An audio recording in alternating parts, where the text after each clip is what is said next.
बिस्मिल्लाहिर्रहमानिर्रहीम। अस्सलाम वालेकुम स्टूडेंट्स ऑफ 10th क्लास।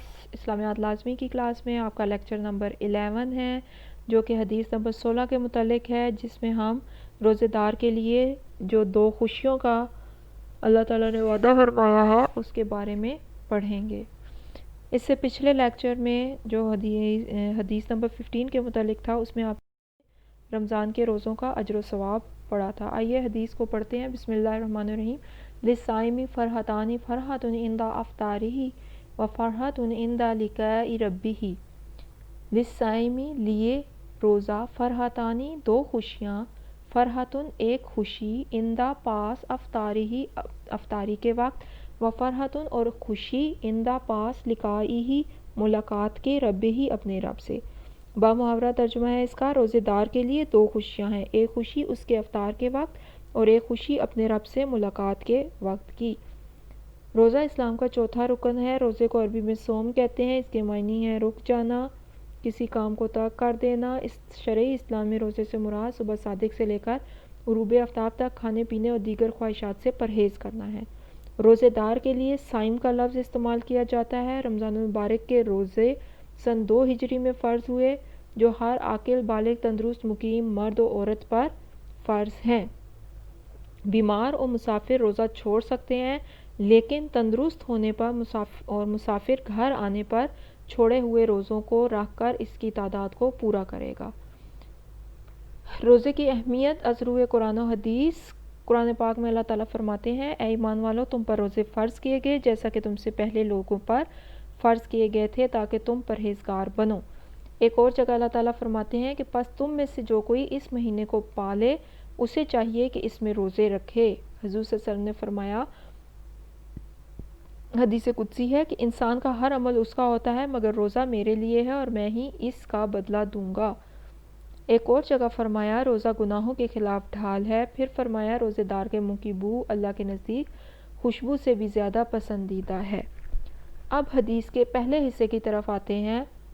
फ़रहतानी दो खुशियाँ, किसके लिए? लिस्साइमी रोज़ेदार के लिए। हुज़ूर सल्लल्लाहु अलैहि वसल्लम ने फरमाया है कि रोज़ेदार के लिए दो खुशियाँ हैं, एक अफ्तार के वक्त और दूसरी अपने परवरदिगार से मिलने के वक्त की।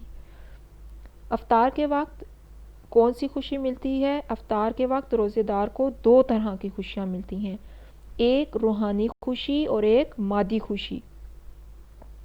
रूहानी खुशी क्या है और मादी खुशी क्या है? अब इनको हम अलग अलग करके देखते हैं। रूहानी खुशी, अफ्तारी के वक्त रोज़ेदार को अफ्तार करने के बाद रूहानी खुशी महसूस होती है कि आज का उसका रोज़ा बखैर व आफ़ियत पूरा हो गया है, उससे कोई गलती नहीं हुई, वो बुराइयों से बचा रहा है, तो उसकी रूह अंदर से खुश होती है। ये अल्लाह ताला की उस पर रहमत है कि उसने उसको भूख प्यास बर्दाश्त करने की हिम्मत अता फरमाई और उसके अज़ा को बुराइयों से रोके रखा और उसने अपने रोज़े को मुकम्मल कर लिया।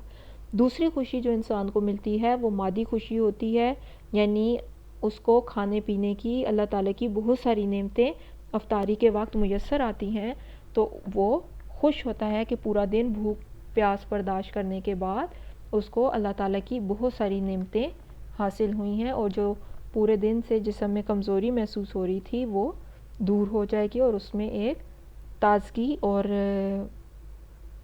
हशाशियत पैदा हो जाएगी। इस मादी खुशी में रोज़ेदार सारा दिन भूखा प्यासा रहने के बाद जब अफ्तार करता है, चंद लुकमे और मशरूब उसके जिस्म की नकाहत को दूर कर देते हैं। नकाहत कमज़ोरी को कहते हैं।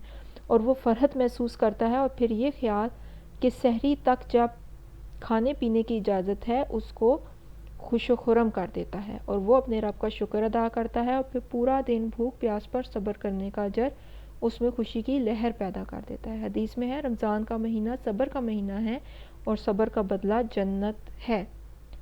अब दूसरी खुशी देखते हैं, अपने रब से मुलाकात की खुशी। रमज़ान के रोज़ेदार के लिए दूसरी खुशी अपने रब से मुलाकात के लिए खुशी होती है। रोज़ेदार रोज़े क़यामत अल्लाह ताला से मुलाकात करेगा और इस मुलाकात की खुशी कसीरुल कसीर होगी, जो इंसान ने कभी दुनिया में महसूस ना की होगी, क्योंकि अल्लाह ताला का वादा है कि रोज़ा मेरे लिए है और मैं ही इसका अजर दूंगा।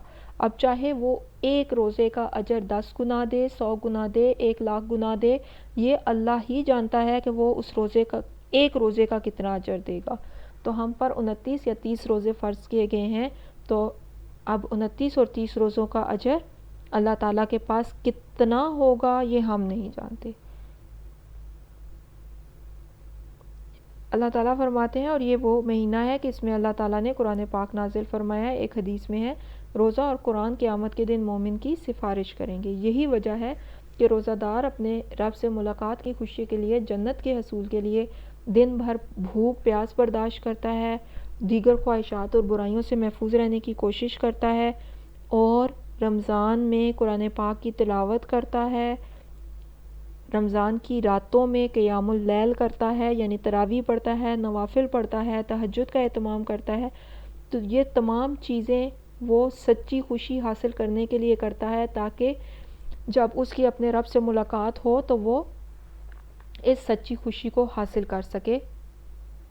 حاصل بحث، گویا ہم کہہ سکتے ہیں کہ اللہ تعالیٰ نے رمضان کے روزے مسلمانوں پر فرض کیے تاکہ وہ مسلمانوں کو اپنی رحمت سے نوازے، ان کی خطاؤں کو معاف کرے، اور یہ ایک ایسی عبادت ہے جو ریاکاری اور دکھلاوے سے پاک ہے۔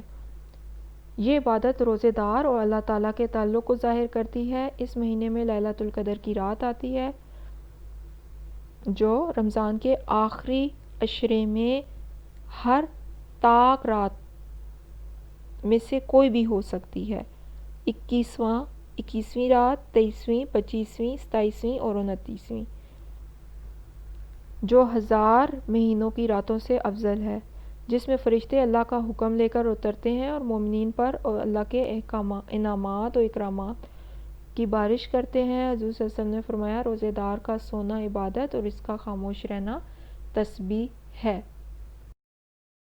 اس کے ساتھ ہی کلاس ہمارا آج کا لیکچر ختم ہوتا ہے۔